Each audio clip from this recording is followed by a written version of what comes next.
Todos nós passamos pela grande crise existencial causada pela pergunta: que distribuição de Linux eu devo usar? Certo?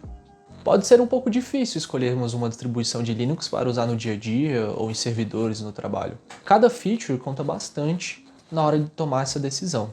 Às vezes, alguma interface gráfica mais legal ou alguma funcionalidade interessante no sistema, ou às vezes se você estiver rodando em servidores web, por exemplo, features que agregam na questão de redução de downtime e recuperação de dados pode ser bastante útil para você, depende do seu caso. E a gente se vê imerso em diversos tipos de distribuições, em vários flavors, né? E fica difícil de escolher.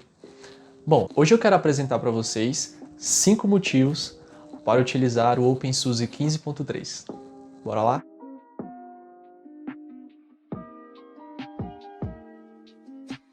Olá a todos, sejam todos muito bem-vindos a mais um Rancher Ping.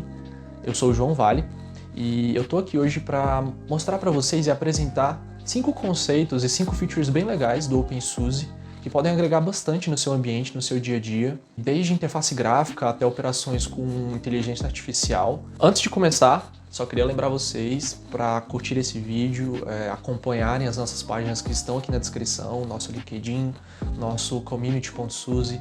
Para quem não sabe, o OpenSUSE é uma distribuição de Linux de comunidade, open source, código aberto, né? E ela surgiu em 2005 pela mesma equipe que desenvolveu o SLES. O SLES que é o SUSE Linux Enterprise, né? O interessante é que ele é uma distribuição Linux de código aberto, mas que é financiado por uma empresa, né? Então você tem uma comunidade open source de pessoas que trabalham ali trazendo atualizações, trazendo features novas para o sistema operacional, para a distribuição, mas que recebem também apoio financeiro de empresas. Isso é interessante, porque você fomenta uma comunidade open source, uma cadeia cada vez mais expansiva, hoje importante. Hoje ele está disponível para várias arquiteturas, ARM, x86, Power, e ele possui duas versões. Uma se chama Leap e outra se chama Tumbleweed.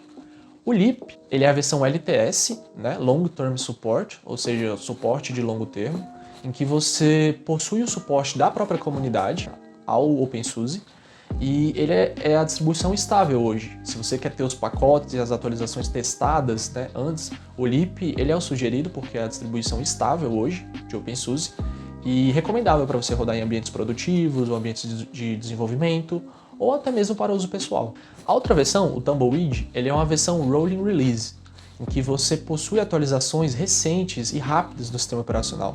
É importante frisar que essas atualizações elas não são completamente testadas antes. São atualizações que saem ali direto do forno da comunidade, já aparecem no seu sistema operacional e você vai ter a oportunidade de testar. Esse tipo de utilização, Rolling Release, ela é boa para quem é desenvolvedor, quer testar features novas ou é só entusiasta e quer mexer com coisa nova o tempo todo.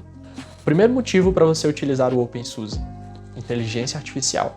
Os principais frameworks hoje para a criação de workflows de machine learning, deep learning, que são PyTorch, TensorFlow e ONNX, estão disponíveis nos repositórios do OpenSUSE. Você não vai precisar se preocupar com compatibilidades, né? Pode acontecer que às vezes você se interessa, quer testar e se depara com várias dependências para você instalar antes de utilizar mesmo os frameworks, exigir um pouco de tempo.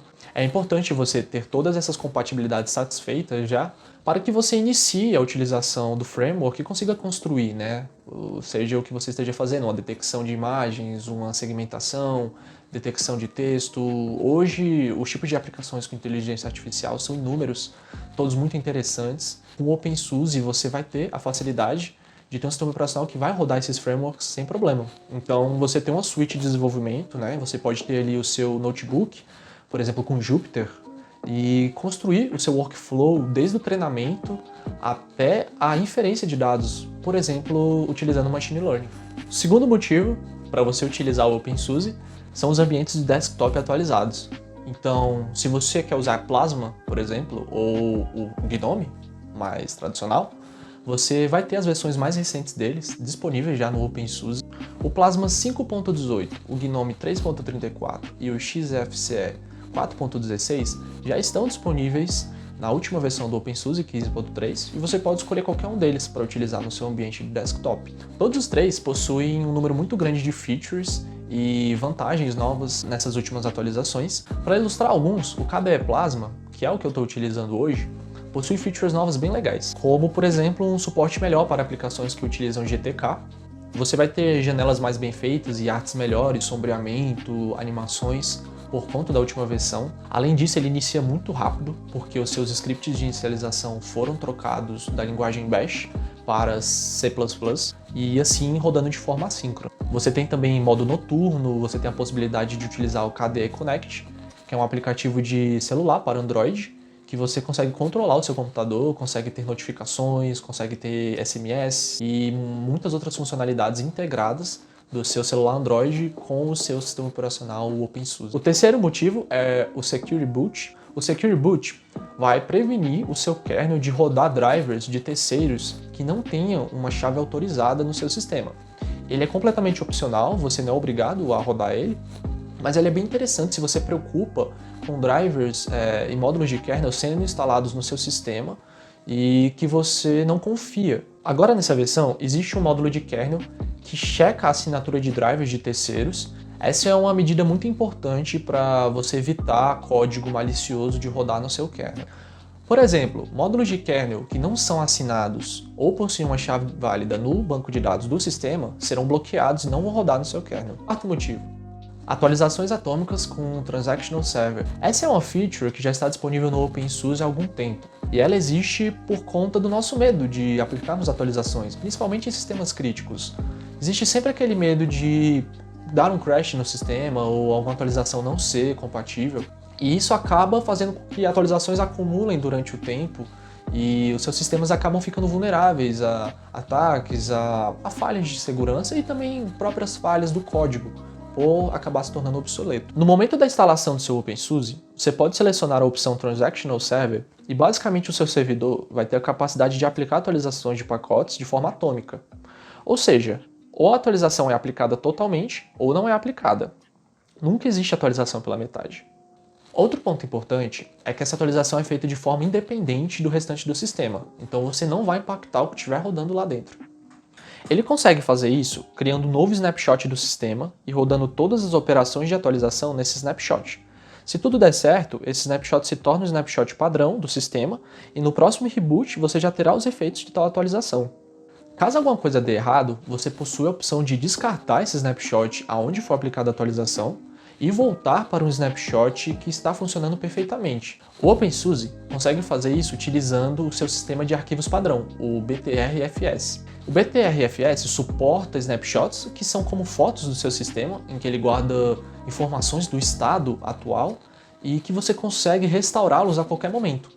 Então você consegue criar vários snapshots do seu sistema antes de qualquer atualização e restaurar para esse estado. Caso essa atualização provoque algum problema ou alguma interferência, você consegue voltar para o snapshot anterior e o seu sistema vai voltar para um estado onde ele estava funcionando perfeitamente. Finalmente, o quinto motivo: código compartilhado do OpenSUSE com o SLES. O OpenSUSE Leap 15.3 agora é construído baseado nos binários do SLES 15 SP3, ou seja, você tem uma distribuição de comunidade com código compartilhado com uma distribuição empresarial. O que isso significa? Às vezes, num ambiente de desenvolvimento, o Linux de comunidade, open source, já serve o seu propósito e você não precisa pagar para ter suporte ou licenciar esse ambiente. Isso traz para você vantagens econômicas no licenciamento, porque você consegue reduzir o número de máquinas que são licenciadas e você reduz bastante os problemas com compatibilidade, pois os seus ambientes se tornarão todos iguais. Isso é uma vantagem enorme para o administrador de TI que precisa se preocupar com compatibilidades de sistema operacional de um ambiente de produção para um ambiente de desenvolvimento ou vice-versa. Além disso, se você já possui uma base instalada de OpenSUSE e por algum motivo você decide ter uma base agora empresarial com suporte, a transição ela é instantânea e muito fácil. Isso fica evidente nos repositórios que o OpenSUSE já utiliza, que agora são hospedados pela SUSE e possuem os mesmos pacotes do SLES. Bom, era isso que eu tinha para falar aqui hoje para vocês. Se vocês quiserem acompanhar e ler mais detalhes sobre tudo que eu falei aqui, os links estão embaixo na descrição. Não esqueça de deixar o seu like, de curtir as nossas comunidades, seguir a gente nos nossos canais e ficar ligado aqui para novos vídeos e novos conteúdos. Valeu!